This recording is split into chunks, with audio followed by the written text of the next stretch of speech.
G'day, Dean Salthouse here. Just thought I'd make a little bit of a movie, if you like, of our trip delivering the 44 Eligo down to Nelson from Gulf Harbour. So I'm just sitting aboard the new 49 we've just taken delivery from the factory, and we're just having a week of commissioning.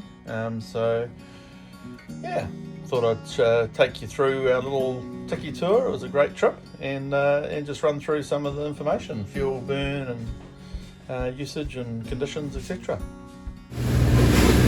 Here we are on Eligo, just entering the Bay of Islands, past the wreck behind us. Beautiful surfs up at the moment.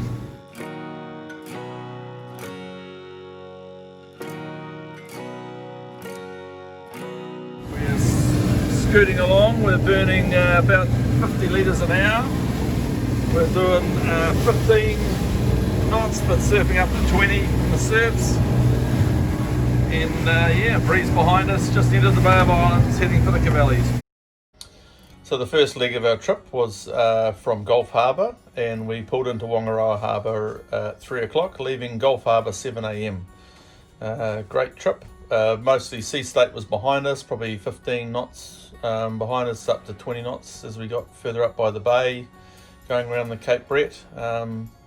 Yeah, so some great footage of the boat tracking really nicely in reasonable seas, surfing up to over 20 knots at times, 22 knots at times. So yeah, very pleasing to see the performance, how the boat ran. Good example of how they go downwind now with the keel on the back, and just how well they track.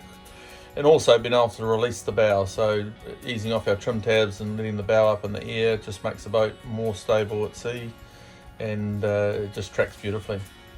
So just heading for Flat Island, just inside the Cavallis. Just popped through the gap there. Big Dawn showed us a new trick through the gap. Not much of a gap, but pretty good. Not really a problem. So leaving Whangarei at just after 4, we took the opportunity to have our dinner as we left in the flat water, and then out round the corner we were only able to really travel at 9.5 to 10 knots for the next leg down to New Plymouth, and we just wanted to keep an accurate eye on how much fuel burn we were doing through the process. So we stopped and topped up our jury cans in Shipwreck Bay at the bottom of 90 Mile Beach, and a little hook there and some flat water, and had a couple of hours kip too.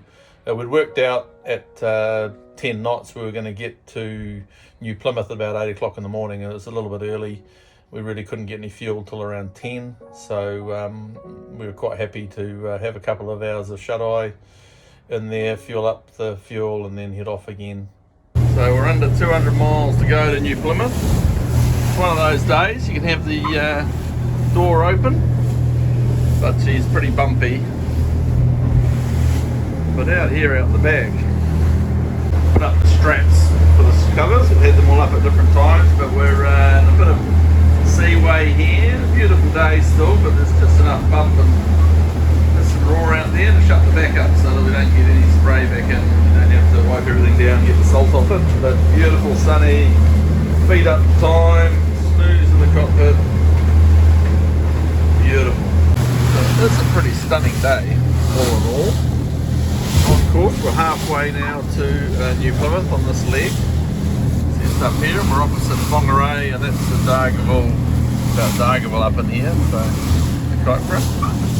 So yeah, making good time coming down. Beautiful day. So we're about 15 miles out of New Plymouth. Coming in. See the mountain in front of us. Go to Nick. The leg from Shipwreck Bay down to New Plymouth, we basically did in a straight line. I think if I did the trip again, it was offshore and about 15 knots of breeze. So I think you get up to about 40 miles off the coast when you do a straight line because of the bend in the coast there. So I probably would have hugged the coast and done it in the flatter water and shore. It wasn't anything over 15 knots, but just choppy conditions and the odd bang and crash.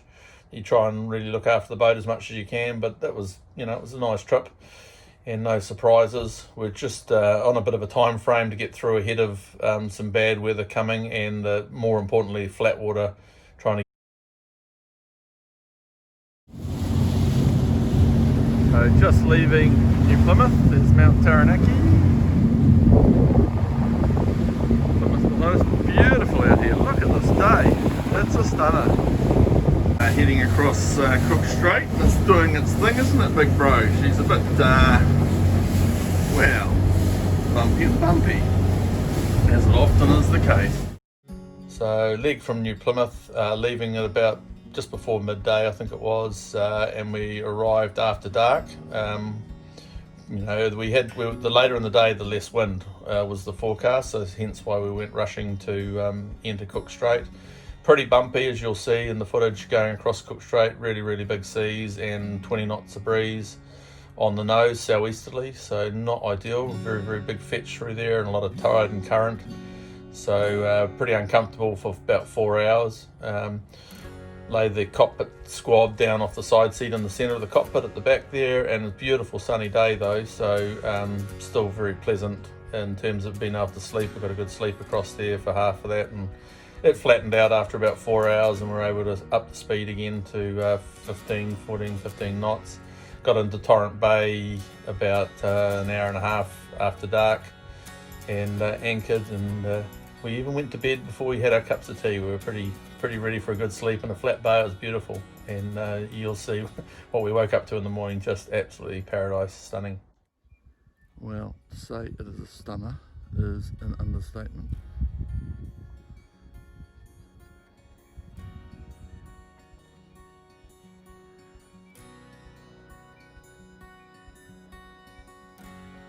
Look at the mist in the water over here.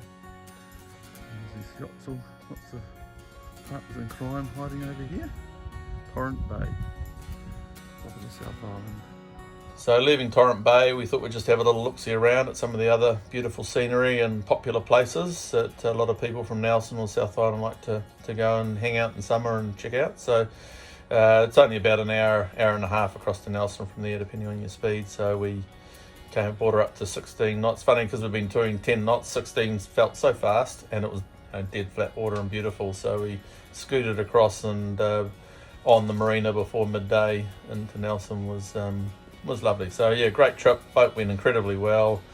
You know, a testament to the boat was we literally hosed down the outside of it to wash it, gave it a vacuum and a quick spray and wipe around the engine room, and you'd think you'd been out for the weekend in it. So it was all ready to go for the owner. Great trip, great boats. Encourage you to check them out if you haven't already. As I always say to people, it's the biggest boat you need. You only have a bigger one because you can. These things will get you anywhere and anything, and they're so easy to use. And yeah, she was quiet and smooth, and just a fantastic ride, really.